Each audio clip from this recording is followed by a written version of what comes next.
won the Super Bowl for him.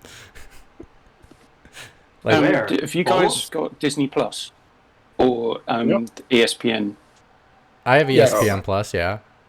The documentary on the Washington Redskins during the strike year, absolutely brilliant. Is it a 30 for 30? Yeah. Okay. I'll give it a watch. I always love watching some new 30 for 30s.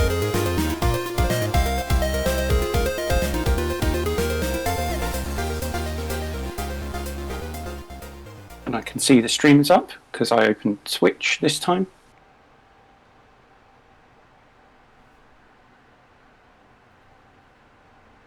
There you go, everyone. There's the music. Hey.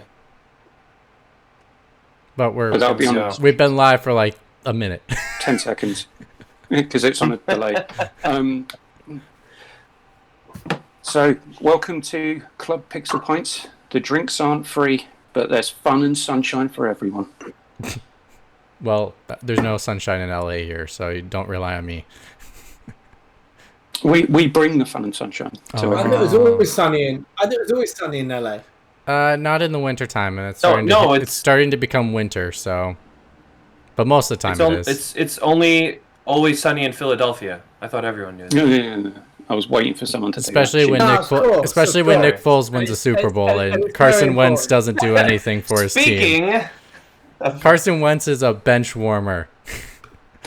Good work, Evan. Good work. He also lost on Sunday, so I mean, I give him no credit. He's not a good quarterback. Whatever. Okay, continue. Talking of good quarterbacks, hello. I'm your host, Keith, also known as McWomble. Welcome to Pixel Pints, the only global podcast that talks about two good things that we enjoy, which is good beer and video games. We're not here to promote drinking. Please drink responsibly. Any beers or breweries we might talk about aren't sponsoring us because we are a tiny, tiny show. And we are back now after a hiatus on all of the podcasting services. I've finally figured out a quick and easy way of ripping the audio out of these. And Matt, it doesn't involve launching stuff through command prompt. Why the hell did you even suggest that to me? I never did that. He's a Linux guy. Just don't listen to him. No one knows what he's talking about. Yeah. So that's that. Let's start with Liam, the founder and chef patron of the Anti-McWomble Society. How are things with you? Yep, pretty good. I've got bad news though. The Anti-McWomble force is going bankrupt. Our funders have pulled out. Richard Branson, who hates you, Keith, has decided. I'm not surprised. I hate him back equally. His efforts would be better spent on Elon Musk. So this is just how it goes. I've heard he's a bit busy at the moment. Hey, good old Elon. Well, what? Trying to send other billionaires into space. And hopefully leave them there. Yeah, can we just leave them there and then just take all their money and redistribute it? No, what I want is a toll tax for them to return to the Earth's atmosphere. Yeah, if you have 8 billion, when you return, you will have 4 billion. Yep. Welcome back. Welcome back. You're out of fuel. Too bad.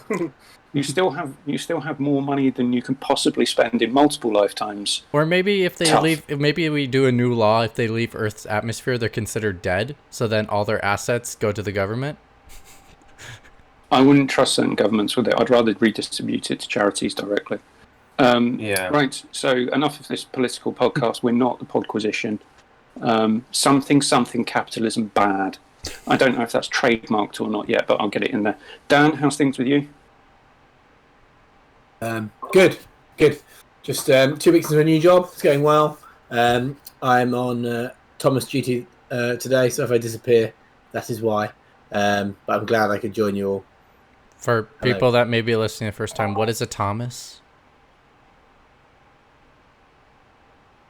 A Thomas is an infant that belongs to Dan. 10-month-old baby who you can now hear coughing, which I will deal with just momentarily. The Wikipedia entry. Thomas is an infant that belongs to Dan. That's great. I mean, that's true. I believe that Accurate. the Thomas is co-owned, so Co-owned, it's not yeah. solely owned by Dan. Hey, you have the power to update that Wikipedia entry, so get to it. Evan, how's things in Japan? Good. Same old, same old. I watched *Malignant*, James Wan's new movie. I will say he's a bit too clean and slick to emulate schlock, so I didn't like it that much. But I did see the new Candyman. Oh, see, I was the opposite, Evan. I loved *Malignant*. I thought it was fantastic. All right, we cannot talk about that. Okay. If you this is spoil going to turn into anything some sort about of a new Candyman Indiana film for Jones. me, I will fly to Japan and kneecap you. No. All I'll say is I have nostalgia for the first film, so there's that working against the film. However, I really did like it. I thought it was good. Yeah, it was just very well shot, and there's some specific scenes. I'm like, that's an awesome scene. So yeah, I liked it. I watched it this morning. So yeah. If we're talking horror movies, my wife and I watched The Conjuring, The Devil Made Me Do It last night, which was okay. It was just different. Yeah, I wouldn't say there were enough actual scary moments in it. It was more kind of building tension rather than actual scares. It was only like a murder mystery film, if anything. And but it wasn't. Weird. James Wan didn't do it anyway, so like it's not his fault. But it was still Mitch, like done fine. Mitch, how's things in LA? It's pretty good. It's actually chilly. We are at a whopping. Let's see. I'm trying to find Celsius. There's Celsius conversions. Yeah. We're outnumbered. 16 degrees Celsius right now. Oh wow, that is cool. That is positively tropical. Yeah. It's been quite chilly lately. For LA weather at least. Evan, I did watch 2 of the Indiana Jones movies. The first 2. The first one. Should we? Go ahead. What? You're about to watch the best one, Mitch. The third one? The best one. I better hope it's the best one because the second one was god awful. I don't like the second one. The second one was wow. The only thing that was good about the second film was him constantly saying "shorty." That's the only good thing about the Temple of Doom. First one's pretty good. Spells better. The first one's pretty good. I enjoyed it. I don't like snakes, and I think they captured not enjoying seeing snakes in the first film, and that's basically what did it for me. But for the most part, it's pretty cheesy, and I'm not a big fan of Harrison Ford, and to be honest, his performance doesn't change my mind about him at all. Well, it's supposed to be. It's a take. No, it's a take on serials that used to play before movies. The classic, handsome, square-jawed hero punching people on moving trains. Like that's exactly what they're emulating. But they stretch it out into before my time. Well, if you say that, but that would just wave away anything before you were born, and there's tons of stuff that's great before you're born, video games, movies, or otherwise. That's true. So you'd just be missing out on shit. I'm missing out on what people call the nostalgia factor for it, which is I wonder. Right. My thought is I think it's just way too much of a big element for why people love the films. Then so far, I haven't seen the third one. I'm planning on finishing them all. But I feel like that's a big factor that people put into play that I think overshadows what actually is in front of them as just a film by itself. Well, nostalgia is a dangerous tool. Mm-hmm. A hell of a drug. So how many films have you gone back and watched and thought it was terrible when you used to watch it like a million times when you were younger? A lot. It hurts. Well, sometimes it's also like you don't understand the film fully until you see it when you're older because you obviously have developed your brain more and you actually experiences, thoughts. Like in the example, I'm actively trying to undevelop my brain right now. So an example would be like the Matrix films. I thought they were good kung fu movies, but I never understood anything about them. But the first Matrix film is good. The other 2 were royal garbage. See, that's what you say now. That's what I used to think back then. But now seeing them today, I think they're way better than I ever gave them credit for. Oh no! I mean, I think they're good films though. I don't think they're better than the first one. But I think they're underrated. The Absolutely. first one caught lightning in a bottle. The second two seemed like the Wazowski brothers they just got together and had a massive oiled-up loving, and tried to be too cleverer than they actually were. They definitely did get a bit big for their britches, but I think at the time people didn't understand fully the concepts of what they were playing with, especially when they talked about technology terms, because that was 2002. We didn't even have like an iPhone yet. So like some of the concepts they talk about, when I listen to them now, I'm like, wow, that's actually way ahead of their time. Yeah, so it's something that I would never have You're understood. confusing specific pieces of narrative with the overall movie. It's like saying, oh, what was Indecent Proposal? That's a great movie. But the scene in what am I thinking of? No, I'm not thinking of Indecent Proposal. Basic Instinct? Basic Instinct. Oh, It's never like seen saying, that the either. script in Basic Instinct was great. That's a piece of shit. Top Gun. Oh, Top Gun is so bad. Oh my God! Somebody agrees with me. Holy fuck! The thing is horrible. Dan is exclaiming it's a Tom Cruise. Top Gun is a piece of art. It's a piece of homoerotic art. Come on. It's for all the women to look at it and go like, oh my God, Tom Cruise on a jet plane. Oh, get me horny. That's all it is. That's all the fucking movie is. Like, there's nothing to it. It's a horrible piece of crap. You can have 4 topless men playing volleyball. Come on. Volleyball. So that sounds not just any kind of volleyball. Fantastic. It's Olympic beach volleyball, right? Because they're so good. Like, it's garbage. Who wants to see who wants to go? I can't wait for Maverick to flop. Because like, who wants to go see that garbage? I don't. That's a euphemism for something.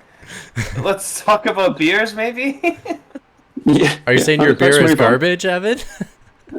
Is it? It's called Maverick beer. I'm just going to move us on. I'm currently just about to finish Brewdog Lost Lager, which is the only Brewdog beer that I actually like. That's saying something. And it's the world's first carbon negative beer. Also saving the planet friendly. one beer at a time. I am. You're welcome. Yeah. It's also keto friendly. But for my you're right. My special beer, I have this. The Junior Astronaut Juice Double IPA. No, just double dry hopped IPA. 5.5%. From Illuminated Brewworks, which is a cool title and an absolutely cool can. And that can is cool as fuck. If you can, right. So it says, "Good luck out there, astronauts." On the can. Love it. I like how it stopped there. It didn't continue on and being buddy with you. Just fucking good luck. Good luck in it tells you all your endeavors. The hops that they're using in it. So there's 6 different hops in here. You know, that's something that I actually have to look into, because when cans promote, or at least market, like, we've used X amount of hops, I don't know what that means per se. I need to really read up on.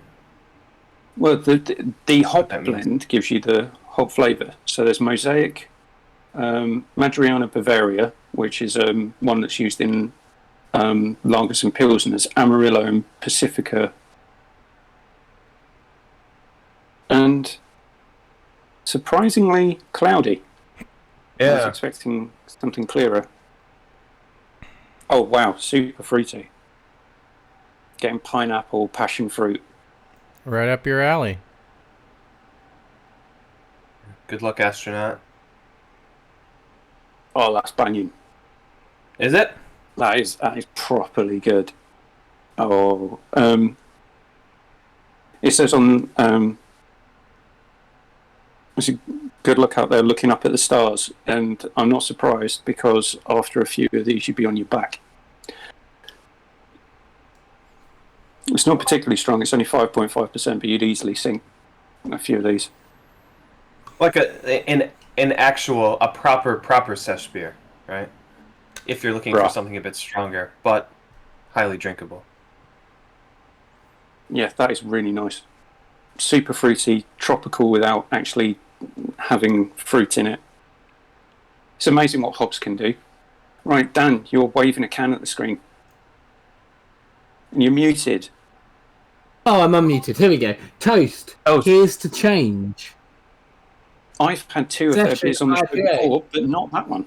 Yeah, citrusy, hoppy, Planet Saver. It won Great Taste 2018. I have no idea what the credentials are for Great Taste 2018, and I'll look them up for next week. But there we go. It's got a little star on the back.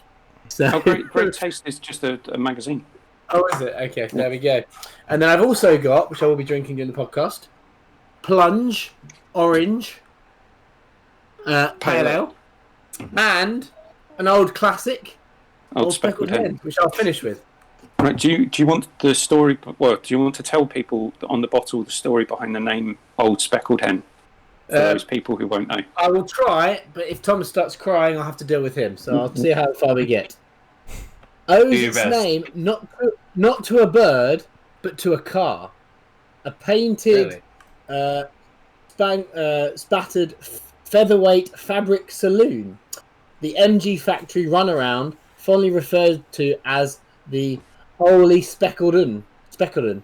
Thanks to this its maltly appearance, our famous beer, with distinctive and delicious toffee malt character, was the first brewed in 1979 to celebrate the 50th anniversary of the iconic MG Factory. There we go. So Mitch butchered the explanation of the name is Old Speckleton, as in apostrophe UN. Sorry, I did butcher it. I apologise. Yeah. So, Liam, do you have anything interesting you would like to talk about? What about beer or what? Or do you have a nice beverage that you would like to? I have no nice beverages, but I have been playing some pretty good games, I guess. Okay, I'm not interested in that right now. That's a different section of the show.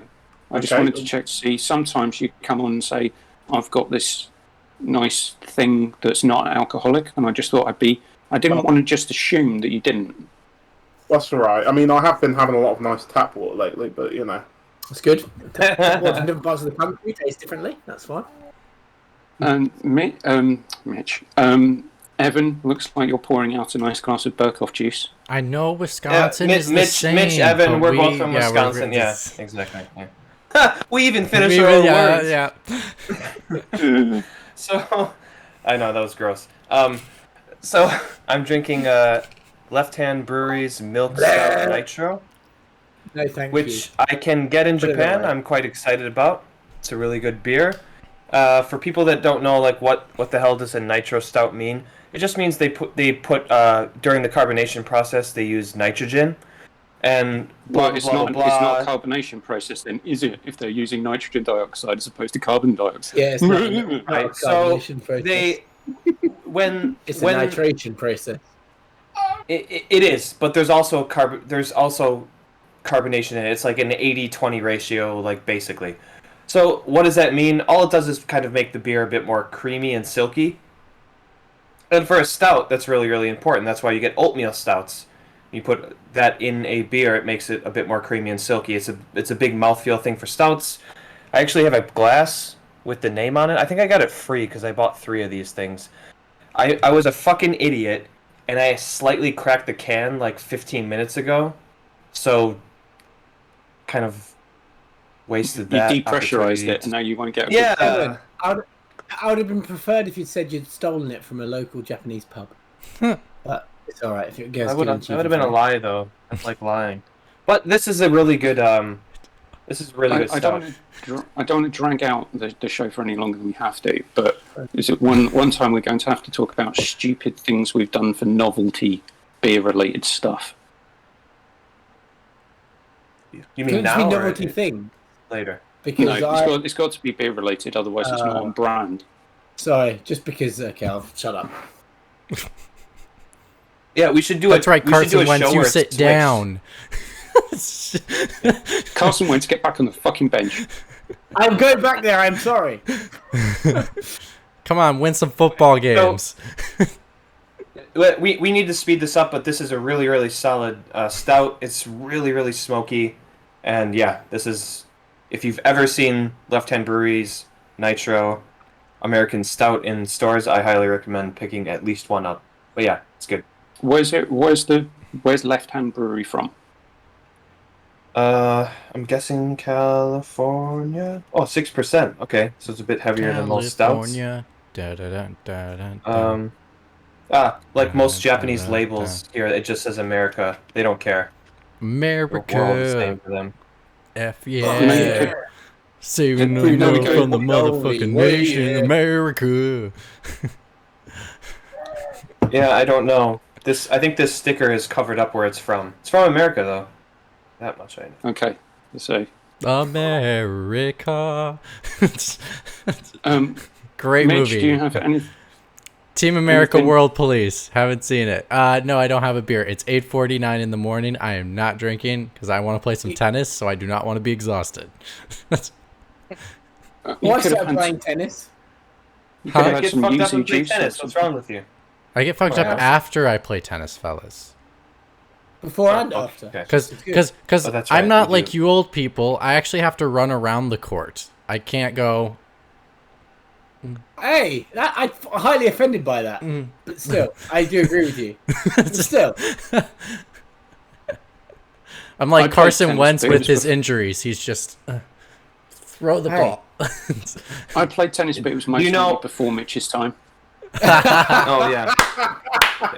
Therefore, he's no longer interested. Oh, that's great. He's quitting tennis as we speak.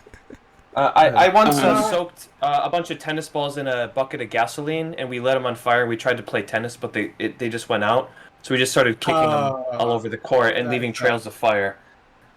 It's like 21, maybe. Sorry. My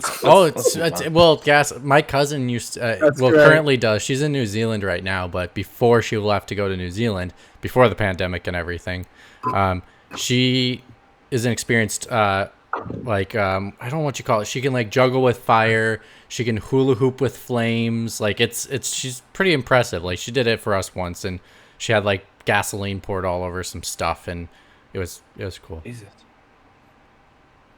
She's a free spirit. Okay, so we are now going to move on to our topic for this week. Evan, you came up with this topic. Would you like to introduce it? That was really bad timing because something got in my throat. You did this last time as well. Did that happen I think last time? Fuck with you. I'm fucking with you. I'm trying to buy time. Because he forgot the topic. So usually when I come up with topics, it's just whatever game I'm playing during that week. I think of something connected to it, and technically this is connected to the Talos principle because the Serious Sam devs completely changed what they're doing and moved to the Talos principle. How many beers did you have? I'm pretty sure that's obvious. He's choking. He can't remember what he's going to say. He's slurring the words. Drink responsibly, everybody. Drink responsibly. But it must be like midnight, Evan? It is, it's almost 1 o'clock. Yeah, I was going to say. So Sunday. You went a bit trash. It wouldn't have been a good Saturday night. So if he falls asleep in the middle of the podcast, it's normal. Saturday. Let him speak. Introduce a goddamn topic.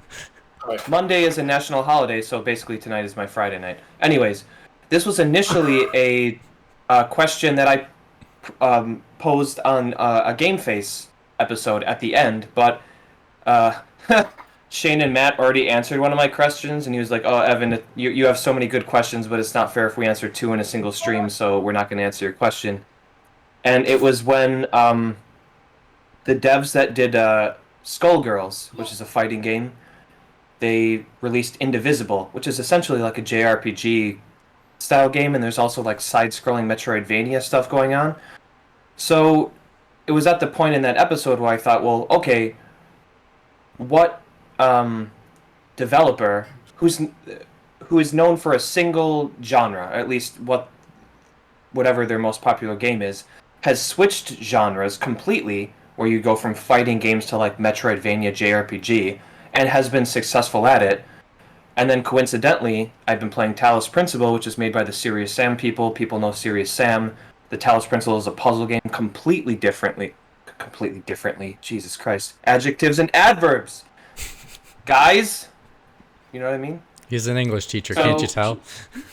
Do you know what, Evan? You come up with so many great topics that we can't possibly talk about them all. So who wants to talk about something completely different since Evan can't string a sentence together? No, give me like 5 more seconds. So, what I'm trying to say is... Go ahead, Dan. Liverpool won 3-0, Evan, just to make you happy.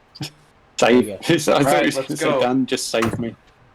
Just when I kind of wanted him to. He did in a way, because I'm tired. I was going downhill, and he just brought me back up. So we just lost all viewers we ever had. what we're going to pose? All of them. I'll stop watching. No, Keith logged off. We know that's what that was. What I want to propose is, what developer that is known for most well known for a single genre would you like to see completely switch course and personally redevelop into a new genre, and what would that game look like? So that's the topic for today. Does anyone want to go first? I can't go first. I need to. My brain needs to process what just happened. In my own has brain. Anyone had time to actually think about this? I did. Good. You can go first then, because I was going to talk about a studio who's swapped to developing something that I'm absolutely interested in playing but isn't out yet. Sounds interesting. Ooh, that's a little. I'm a little disappointed that Burkoff is not on this podcast, because he would. I have a feeling for my pick, he may want to, take me around the behind the shed and put me down like Old Yeller. Damn. Hey, that's before your time. How the fuck do you know about Old Yeller? He likes Old Yeller. I lived in Wisconsin, Evan. We all know about Old Yeller in Wisconsin. Oh, that's right. If you're from Wisconsin, that's the first story that your parents read to you before you go to bed. I forgot. Sorry. Yeah. That's right. At some point, you may have to shoot the family dog. Yeah. I mean, we had to put down the family dog when I was a kid. Like it's happened. We also had to put down the family cat. Anyway, so my choice was going to be from the family of Bethesda. I was going to take, which I don't actually know what the team's title is technically. The ones that make the Skyrim games, I don't know what their title is. That's the game studios. Oh, okay. That's what I thought, but I was like, well, it's not like anything fancy, something more original than that. But anyway, I mean, Liam is on the show for a reason. I knew he was going to immediately. I knew he was going to tell me which one it was. So, yeah. But anyways, Bethesda Game Studios. I want them to go from an RPG, and I just want them to make a single-player action-adventure game. They can choose any genre they want in regards to like storytelling. But I want them to see if they can tell a real good story, because so far they haven't been able to tell.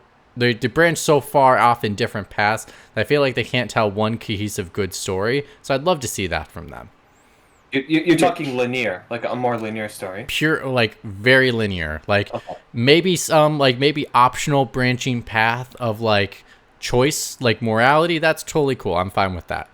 I'd like them to make a first-person shooter. Everything should be first-person shooter. This is just going to be my list.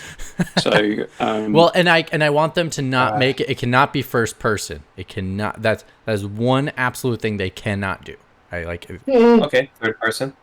It needs to be third person or isometric. It can be whatever they like. They can let their hearts be golden, be wild, but like I just need them to hop off this open world RPG train because it's crashing. And they just need. I think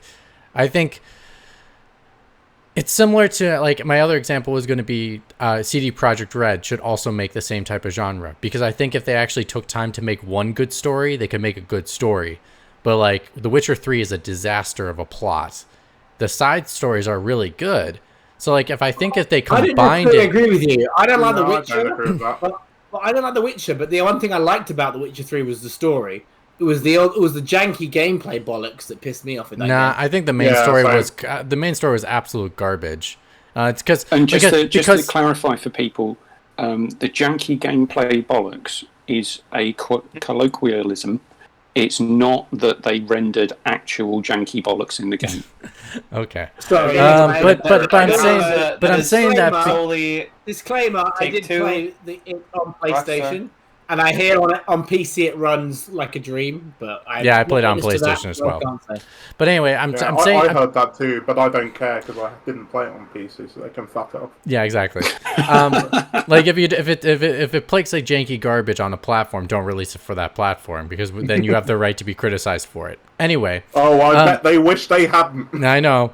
Anyway, I'm saying, like. The Witcher 3 story is so awful because it relies on you to have a connection with a character you never heard about.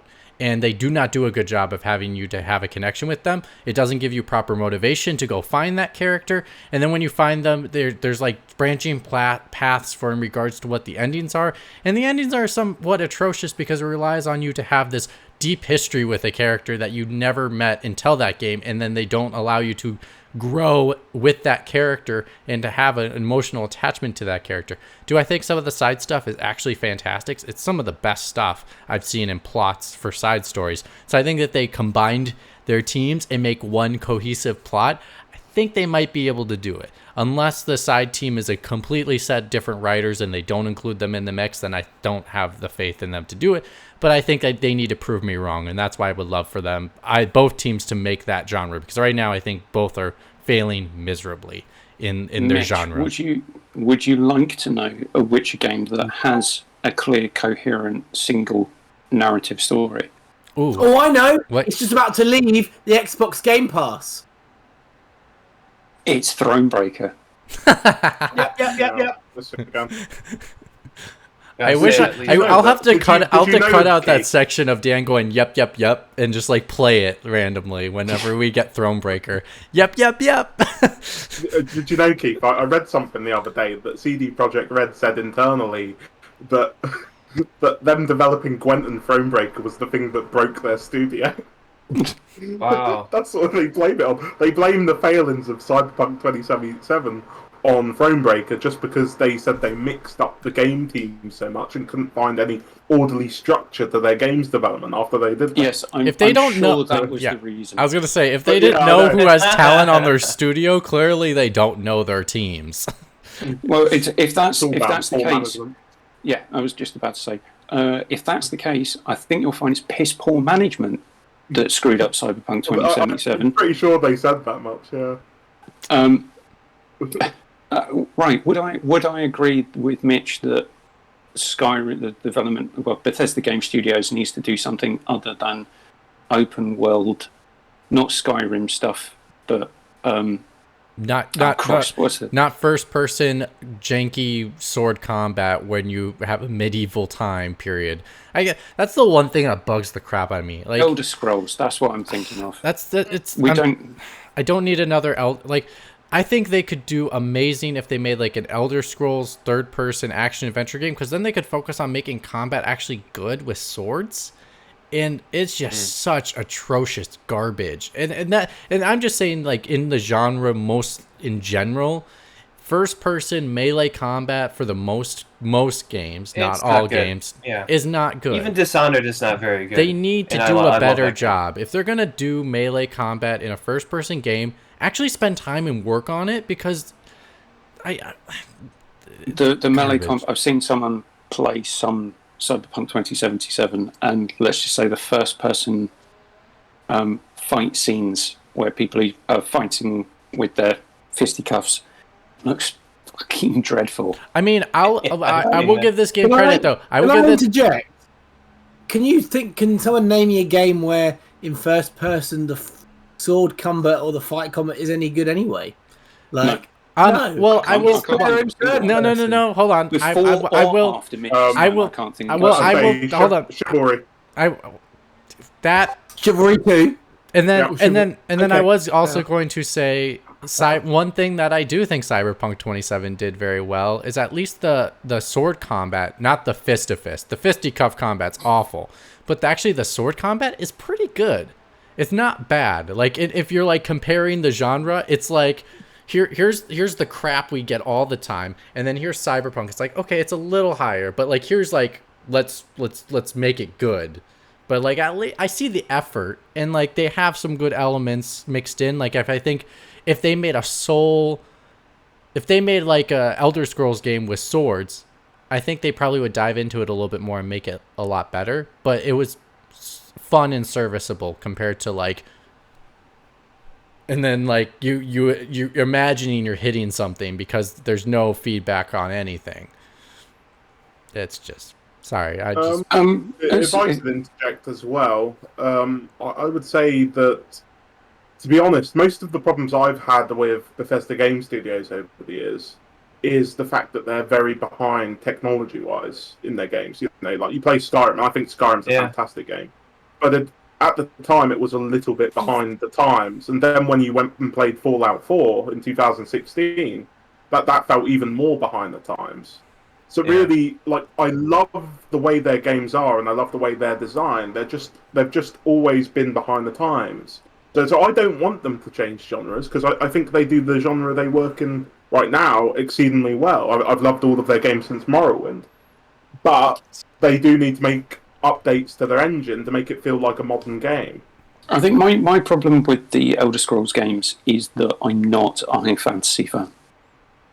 I would much rather have sci-fi than high fantasy. And I think that's just my personal preference, which is why I'm more excited for what Starfield might be than I am for what the Elder Scrolls 6 is going to be. I think the slight difference I'll do, Keith, to say like preference-wise, I just don't think they make the game fun to play. I think they make fantastic worlds, but the game is not fun to play. The loop is not satisfying. I find them fun to play. I'm pretty sure all those millions of people who have bought Skyrim over the last like 10 years would probably disagree with you, Mitch. But just that. Yeah. To be fair, I haven't played Skyrim. I'll just say from knowing a lot of people who play games, a lot of people have played it over the last, and the fact that it still sells. Like, it's not for me, because I hate first-person, janky sword play. It's just not for me.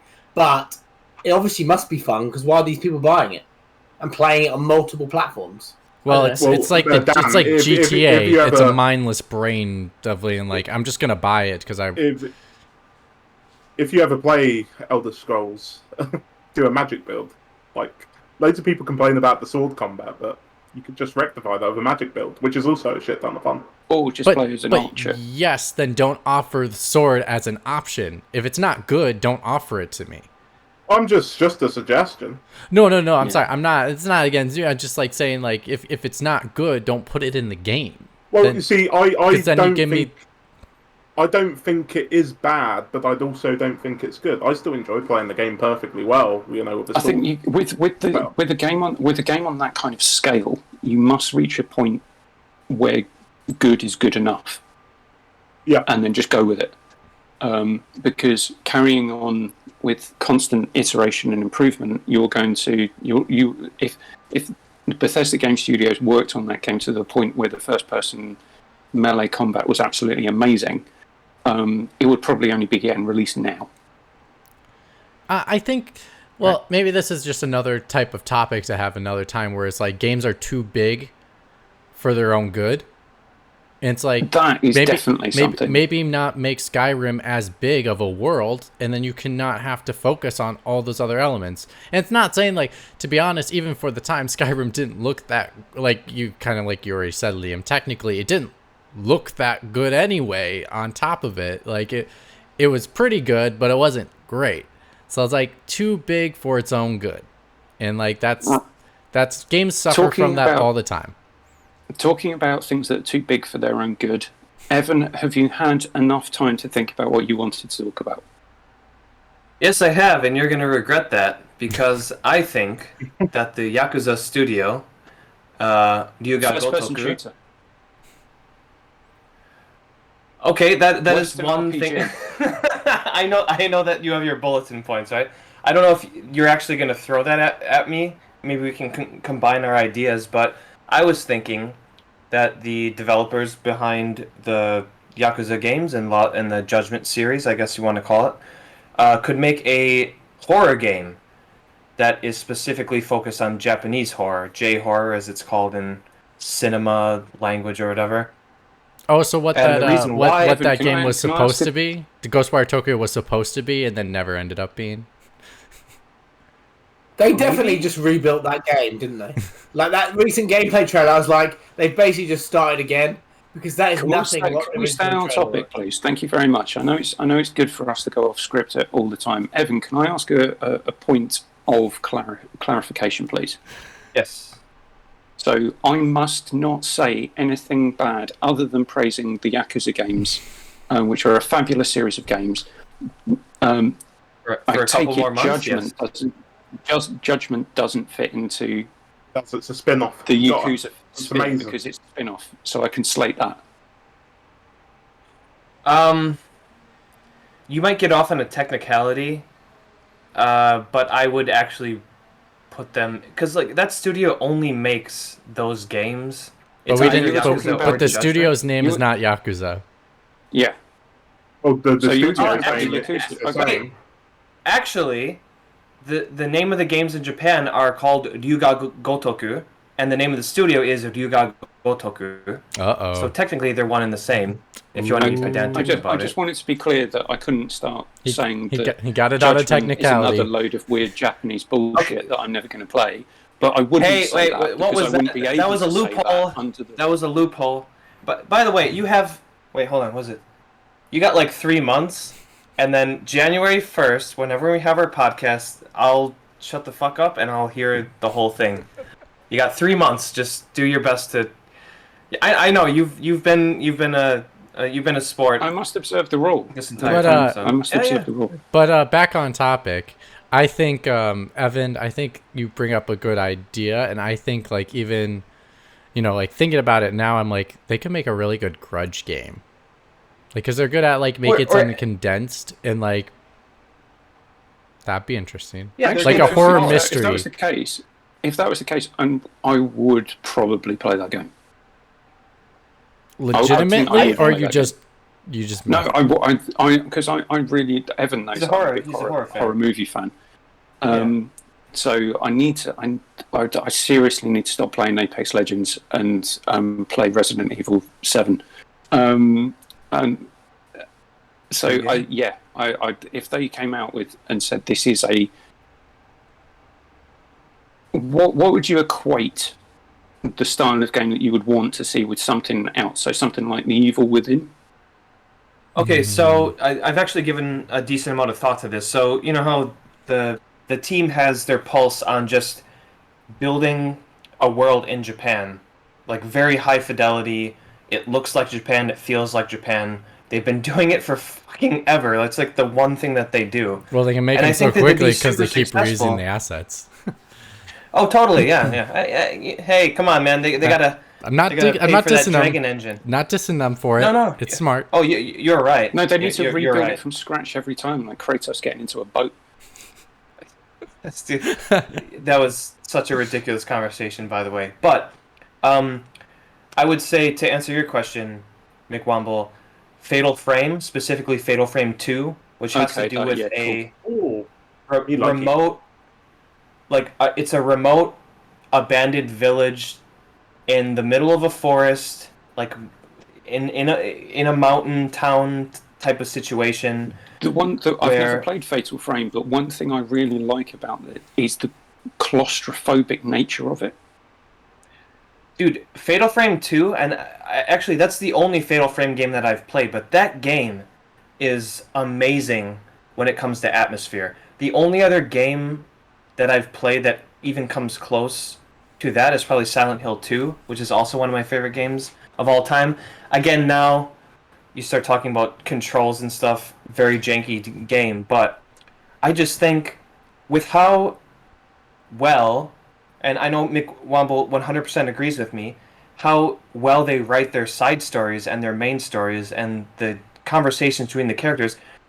Like, Absolutely genius. Exactly, right? Yeah, we're on the same page here.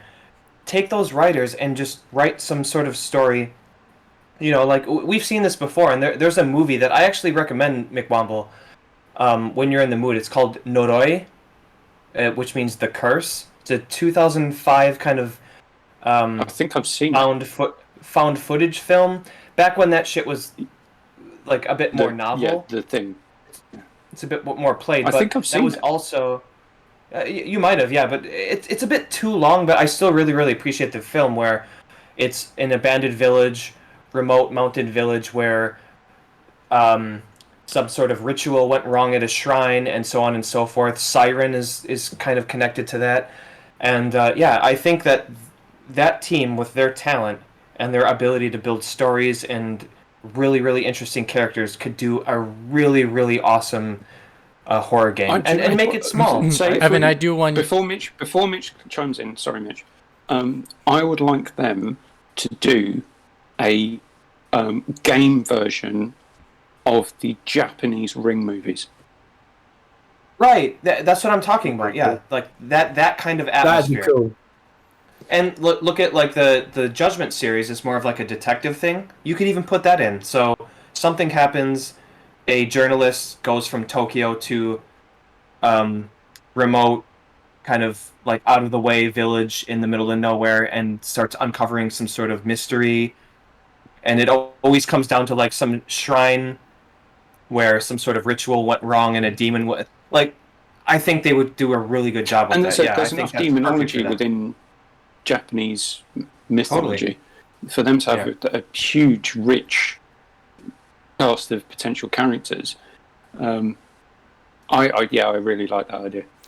I would say, like here's an interesting way to spin it, Evan. So you know how like they like to reuse assets. It'd be interesting to see them take.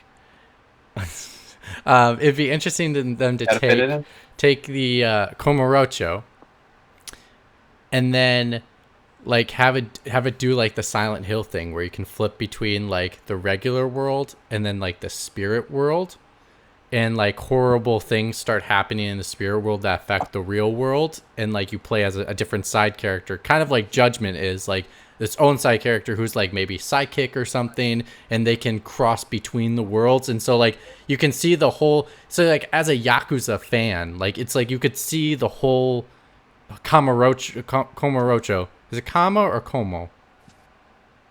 Komorocho. Yeah. You see Komorocho in like a brand new light of being like you would go down like this alleyway and you'd be like, oh my god, I remember like this demon was there before when I was playing this other game. And like you could still do like the murder mystery type thing, but then it's just like offering a new way to make the new environment fresh and new. Well, is that just Yakuza 8 like a demon?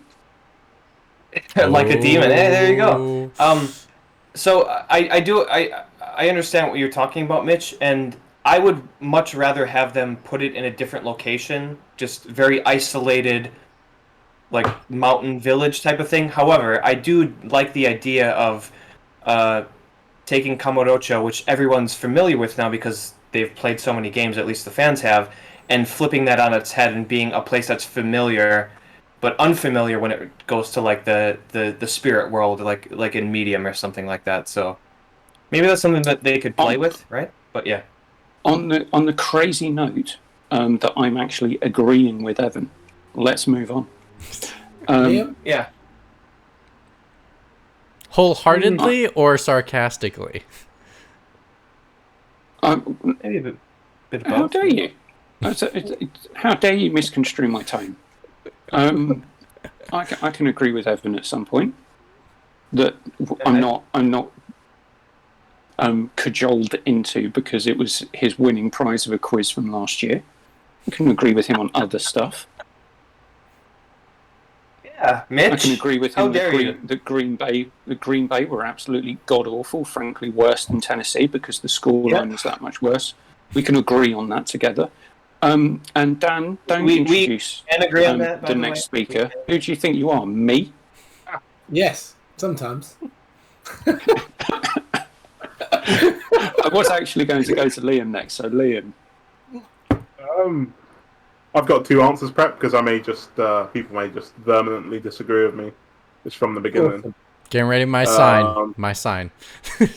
Yeah, I love Nintendo and I love all of the games that they put out, but I think they get a bit stale. You know, if all of the changes to the Legend of Zelda franchise, for instance, is the like most crazy game-changing changes to a games franchise that they've ever done, then I don't think they've ever really done that much to change up any of their franchises. Even though I still love them, like no disrespect, because I'll still play them and love the shit out of them, but I would like it if Nintendo just did something completely against type. Not so much a genre change. I'm not sure if this works within the parameters of the rules, but I'd like them to do something extremely mature and like only for adults that actually tells a cohesive story with voice acting and all of the bells and whistles. I would love to see what they would do with that. Starring Mario. Especially the kind of creative people they, if they want to, be like that old robot chicken episode. Mario on his way to screw Princess Peach, killing all the Koopas in his way. While his brother Luigi goes on a killing spree. No, while his brother Luigi is in the psych ward from seeing and experiencing seeing mom and dad have sex in the bed. It's just South Park Stick of Truth reference. You saw your dad fuck your mom. That's why you became a superhero. I just want them to try something different. What would it be? You gotta be more descriptive than that. Like what is it? It could be anything. They can't say that. You gotta give us the specifics. What genre are you talking about here? What team would you want it to do it? Like what are you talking about? Liam, can I throw something your way? Because this is actually Dead Space style. Oh, go ahead. Metro game, like 3D Metro game. Yeah, I mean, you want to see. It could be a new franchise. It could be an existing one. It could be. That's what I'd like. As in, like, because Metro 3D. Metro's are awesome, but I'd like it more like jumpy, like actually like almost like atmospheric horror, like Dead Space style Metroid. I think that would go really well. It comes really close sometimes. And it has to be a first-person shooter. It never goes far enough, and it's like, you know, with Metroid, I like agree with that, Dan, because with Metroid they've created this amazingly crazy, interesting, and really quite original science fiction universe, and they don't really do much with it. And I think also, if you think about if they don't create a new franchise, if you think about their existing franchises, I think the others they would struggle because they've been so cartoony with them. That to me could easily be developed into their like 18 R-rated like franchise because of the type of game it is. Maybe that's the new Mario Rabbids game, guys. It's Rabbids Run Wild, and it's Mario with a knife assassinating all the Rabbids. Evan, hold on. Evan wanted to say something, and we all cut him off. Just quickly, Liam. One thing that was on my list is potential games or things that I was going to propose was Nintendo doing a walking sim. And by that I mean something that they're really good at, like level building. Every Mario game. It's a jogging sim. It's a jogging different. And jumping sim. Didn't you know? It's also a drug sim as well. You know, of all the mushrooms. Right. They're so good at level design and puzzles that I think if they put it in the first-person mode, you know, like Splatoon came out of nothing. Are you thinking like The Witness? And ARMS. Like a Witness game? Well, that's the thing. Like, I would love for them to look at, okay, we're going to make a walking sim, whatever you want to call that. But what's the game? It's not What Remains of Edith Finch. What's the other one? It's like the really long title, and I always get them mixed up. The something of Ethan Hunter? Oh, actually, The Vanishing of Ethan Carter is the game. Actually, I am talking about What Remains of Edith Finch, but you reminded me that I was wrong. What Remains of Edith Finch does really, really interesting things with each story of the people in that Finch family. It's different mechanics, right? You're like a cat climbing the tree. You're the guy in the fishery cutting the fish. Nintendo could do so much with that. The fishery is amazing. Dude, that is amazing. How it it's amazing. That section it is in the so game amazing. Is phenomenal. It is really fucking phenomenal. The baby in the tub, which is fucking horrific. I don't think that Nintendo needs to be macabre or anything like Edward Gorey-esque, But what I'm saying is, when you look at something like What Remains of Edith Finch, where with each character, it's like, okay, it's first person, but the mechanics are different for each character. Nintendo has level designers that have been doing this for so long, right? That they could think of something interesting to do with a first person perspective. But yeah, like it is. kind of I would agree with that, Evan. I think that would be cool. It also sounds risky and interesting for for anything Nintendo related. Because every Nintendo game kind of fits into a box. I'd just like it if they could just try something a bit out of their wheelhouse. Yeah. What was the black and white M-rated game? Oh no, Unfinished Swan. Mad World. That's the one. Platinum. I don't know if because Nintendo tried something with that and that died. So I'm not sure that they'd ever get the traction to do that.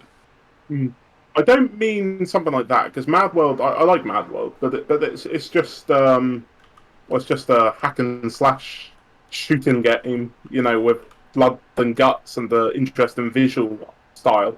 I mean, I want them to tell a mature story, just from their perspective. I'd be very interested in that. Because, you played some of their other games, and you can tell that there's some very mature themes sort of hiding underneath. It's like a layer underneath. But they never, ever even delve into that. So it's sort of like they're scared to do it. Because they fucking well are. Yeah, exactly. But, it just gets a bit boring at the time. Are we allowed to say that Nintendo are boring? Because I'd agree with that. Thank you very much. In certain ways, I definitely think they're boring. Thank you very much for all the Nintendo fans for listening. We never expect to hear back from you again. Nintendo are boring. Thank you. Oh, no, don't worry. They'll come back in double next week. We'll be playing. Dan, stop checking your phone. I was looking up something, actually. Unless you were doing research. I was doing a bit of research, and but my brain's not working because I've had 2 beers and that's really bad, but I don't drink that much anymore, so there we go. Fatherhood, that is. I would just change every genre into a real-time strategy game. That'd be good for me. give me a genre, turn it into a real-time strategy game, and I'll play it. So I was thinking about this actually, and like deep thoughts about this, and they could do a Witcher. Give me a Witcher XCOM style game. You could give me, what else could we do? We could do a. Well, technically, I'd say Thronebreaker is somewhat. But it's not as good as XCOM. XCOM is like the XCOM style. Like I did like what's it called? Gears Tactics. That was good. I'd like a Gears Tactics 2. It still wasn't as good as XCOM. I went and played XCOM 2 again the other day. I think I got it free on iPad or something. I can't remember. And I was just playing it. And even on the iPad, it's just phenomenal. It's great. It's just such a good game. It's like all the little tinkering you can do, like leveling up their arms and stuff. Yeah, it's awesome. So how would you man with a sniper rifle?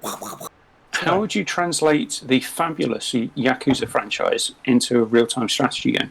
Okay, Yakuza. Here we go. Instead of just having one dude, you could actually turn it into a kind of like what was the Hong Kong one we talked about a few weeks ago? Hong Kong game, triad game. Sleeping Dogs. Sleeping Dogs. You could kind of turn it into almost like a Sleeping Dog / like mafia kind of like you have little Yakuza tribes, and your Yakuza tribes could go up against each other, taking over like Tokyo, sections of Tokyo. That could work, or the whole of Japan. And then within it, you could have little like drug trading going on. So like you could have a black market where you've got like drugs and weapon sales going on. You have to go take out like a weapons depot, boom, boom, boom, get the guns. Yeah, it'd be awesome.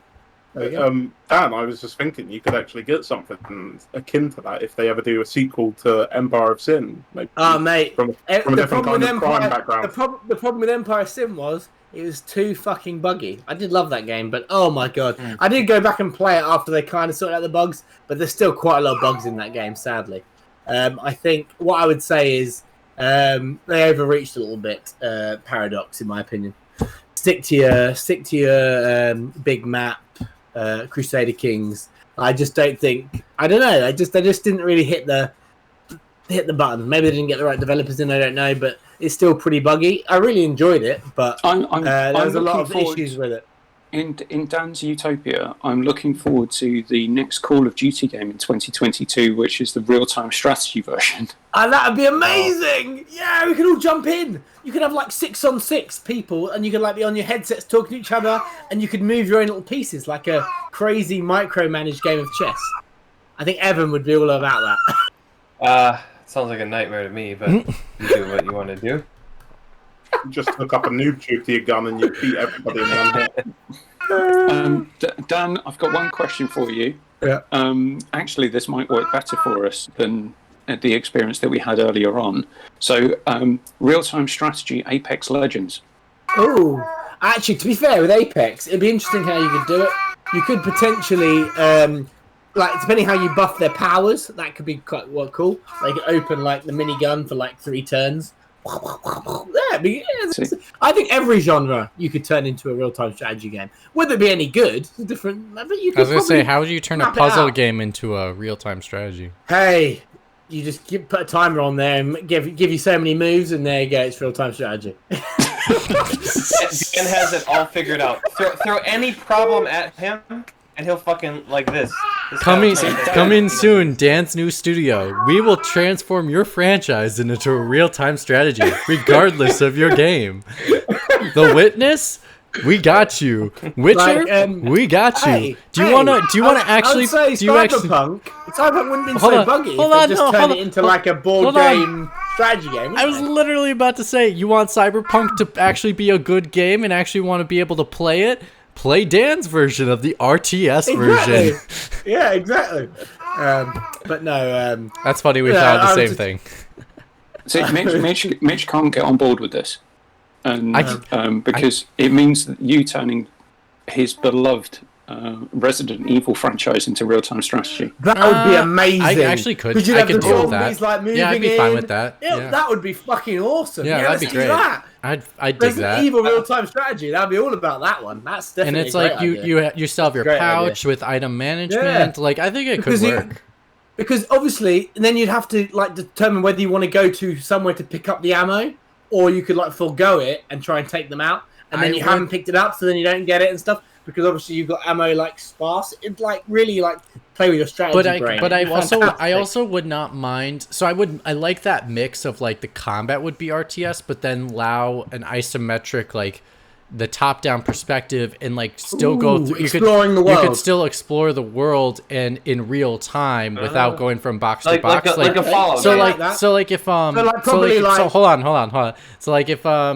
the game. So, like, if you go to a room where there's no enemies, you could, like, explore the room. Or if you're, like, solving a puzzle in the room with no monsters, with no enemies, you could just explore the room and, like, interact with objects. Mario versus Rabbids Kingdom Battle. Yeah, exactly like that. You do there. You explore the area, and then when you get in a battle, you get on the grid. Exactly. Cool. I think Resident Evil easily could transfer to that. And actually, I would love to see them remake the original games that way and do it on mobile. Because then you could, like, play it on your phone.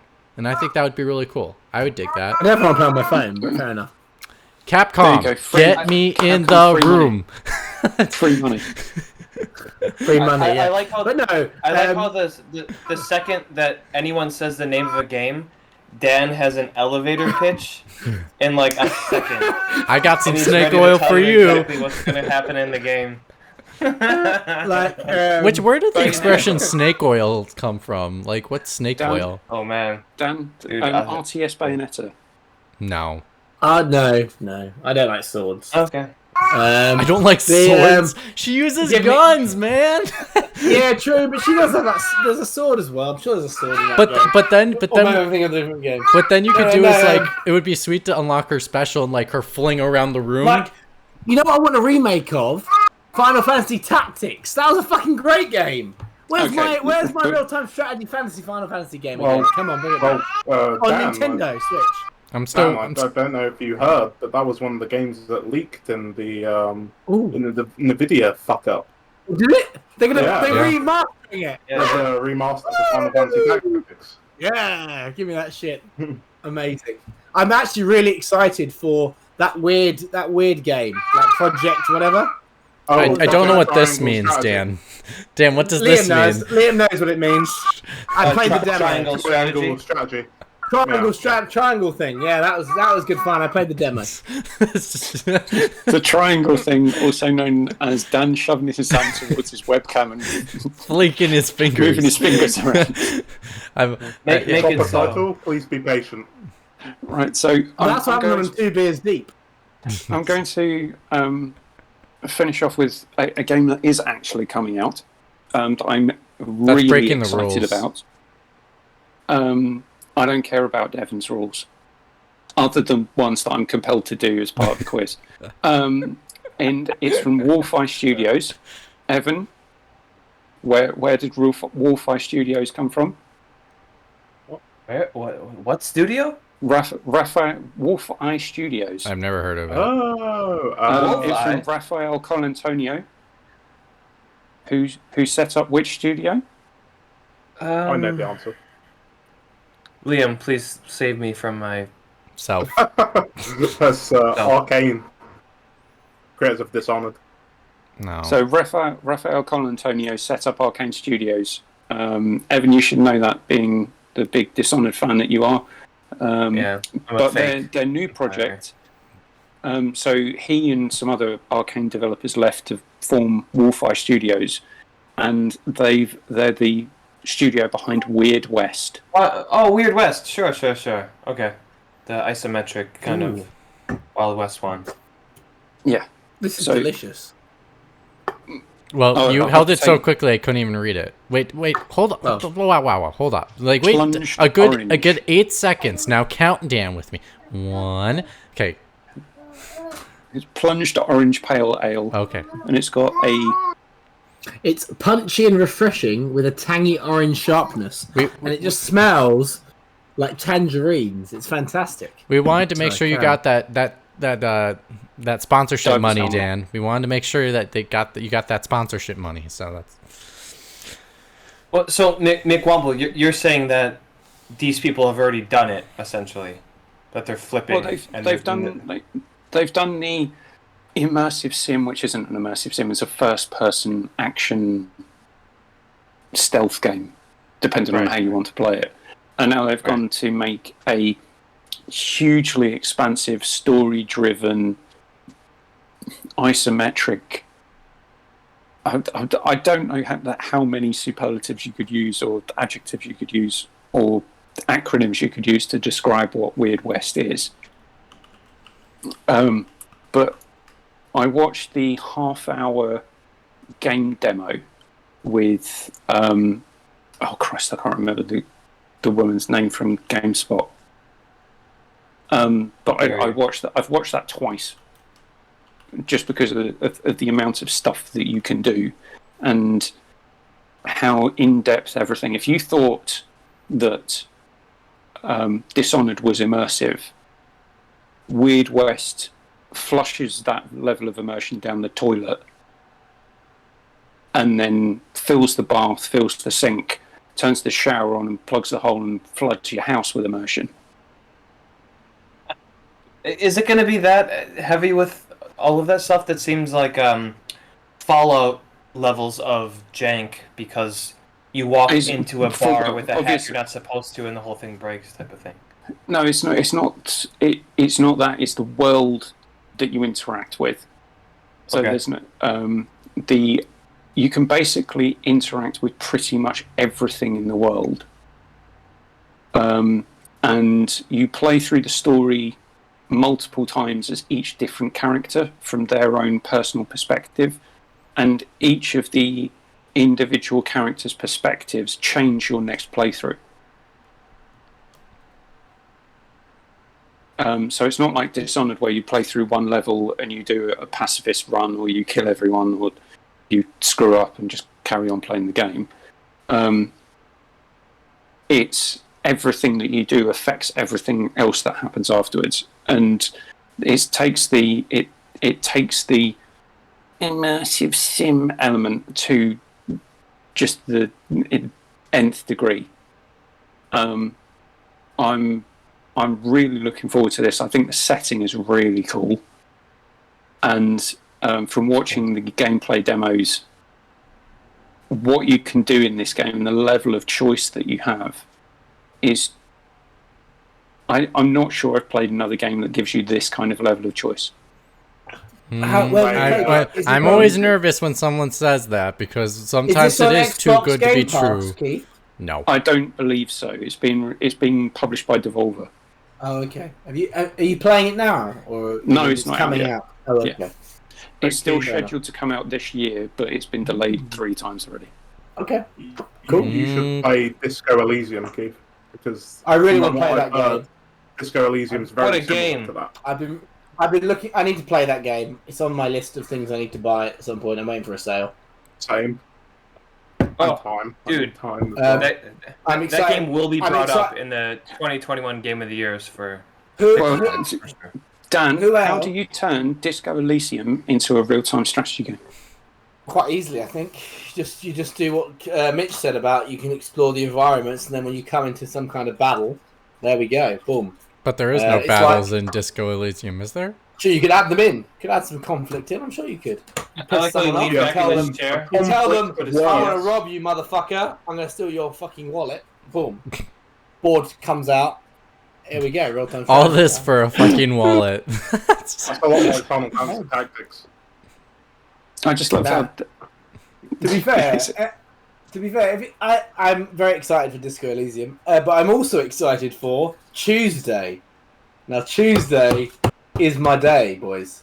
Nobody even knows that game's coming out. Kenna. I don't give a fuck. I'm so excited because they delayed it too many fucking times. That's the They only delayed it twice. Exactly. What game? Kenna Bridge of Spirits. Kenna Bridge of Spirits. That's coming out next week. Tuesday. On Tuesday. And Evan, you can even play it on PlayStation 4. Yeah. Why wasn't that in the Sony showcase? I'm concerned about it because of how quiet Sony is. I'm actually very worried that they didn't mention anything in the last thing, just even like 2-minute thing, because I am worried that it's like, because it's been delayed twice, it's going to be a janky mess.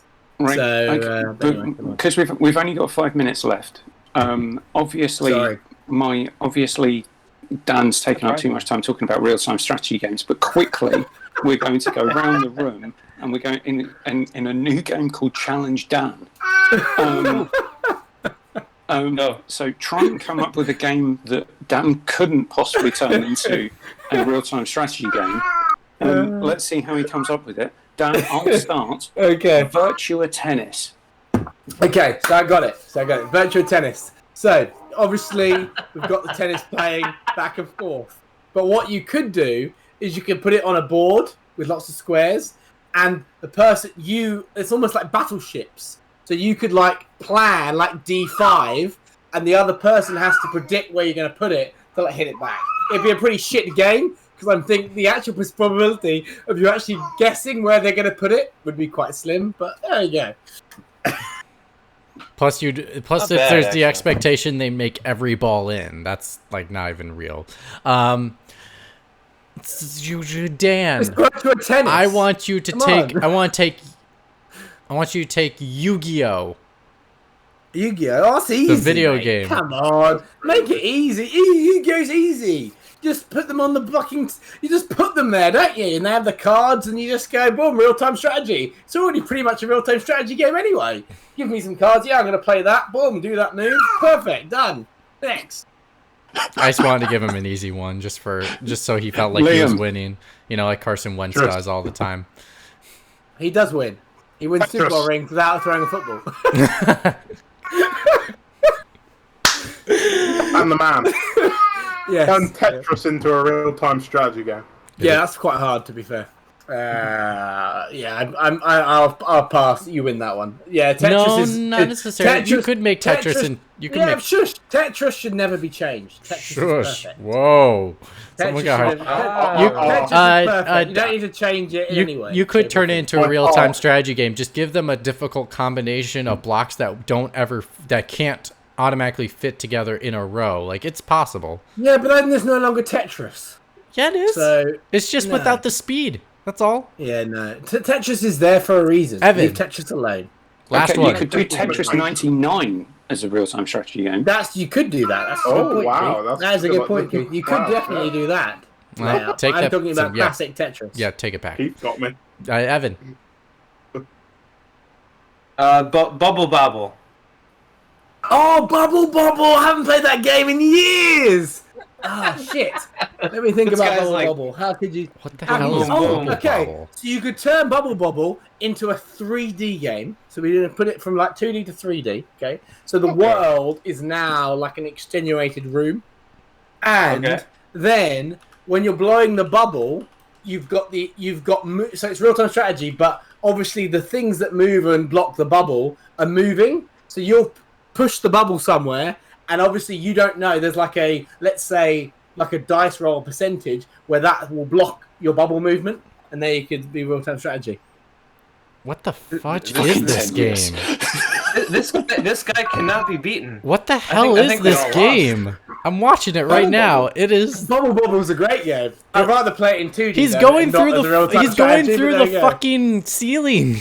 This makes no sense. Yeah, you keep going down. All right. Well, I think this is so weird. Dan's betting. Whoa. Dan's betting. I'd say Dan's betting a half century zero. at the moment. I think I'm betting at 0 right now, but it's different perspectives.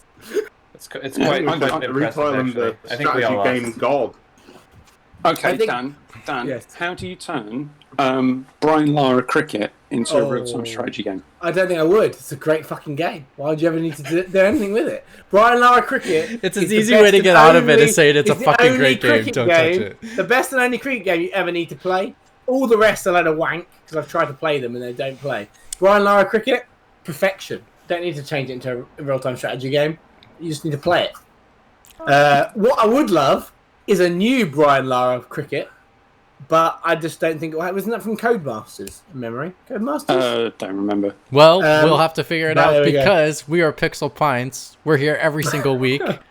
You didn't do any of the socials, so I'll do it for you. If you want to find us on Twitter, you can find us at pixel_pints or on Instagram at pixelpintspod. We stream every single day. Not every single day. That is kind of funny that streams every single day. We stream every weekend here at twitch.tv/pixelpints, or if you follow us on Twitter, you'll see where the link is. You can find our archive on Twitch, or you can go to YouTube, just look for Pixel Pints, or you can go to any podcast servicer you listen to. We are there. We are live, and we are not live, but we are there. What I would love to do is a live stream where you just, we don't have enough viewers, but if we did, ask them where I should play a real-time strategy game and get them to like decide what I do. If we did that, you need to wear a suit and you need to be in Shark Tank style. So you need to be in a suit, in a chair with your notepad, and they have to come to you with their pitch, and then you have to be like, I'll invest and not invest.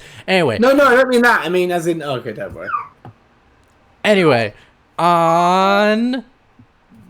we'll start streaming soon. I'm working on the graphic to make it work so we can all stream together. That will be fun. But anyways, that'd be cool. You want to say it? And on that note, we're out. Dan, if you turn Mass Effect into a real-time strategy game, I'm going to have to find where you live and kill you. But to be fair, I don't think Candyman. I think you could have a spin-off though. I've been playing Mass Effect a bit more, not stream, but privately. And I did think, with that team of people, that would be a fucking awesome XCOM game. Come on, give it to me. You know, yes. My only criticism against that, Dan, is I prefer they make an actual good Mass Effect game before they make a strategy game spin-off.